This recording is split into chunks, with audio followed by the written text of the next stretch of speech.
चंद्रपूर महापालिकेत काय झालं त्याचं उत्तर उद्धव ठाकरे यांनी दिलं पाहिजे अशी मागणी अतुल लोंढे यांनी केली। उद्धव ठाकरे यांच्याकडून आम्हाला सांगण्यात आलेलं होतं की एकतर काँग्रेससोबत जाऊ नाहीतर विरोधात बसू, असं असताना ठाकरेंच्या शिवसेनेकडून भाजपला पाठिंबा का देण्यात आला असा प्रश्न काँग्रेसच्या अतुल लोंढेंनी विचारलाय।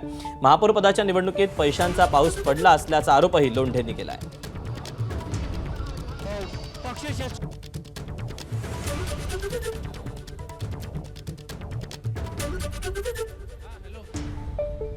त्यांचं उत्तर आता उद्धव ठाकरे साहेबांचे पक्ष देतील। पण आम्हाला सांगितलं होतं की आम्ही एकतर काँग्रेससोबत जाऊ किंवा आम्ही विरोधात बसू, असं आम्हाला स्पष्टपणे आपण पाहिलं असेल। संजय राऊत साहेबांच्या प्रेसमध्ये पण काल सकाळी ते बोलले होते। त्यामुळे तसंही आमचं 31चं गणित बसत होतं, 23 आणि 31 असं होतं ते।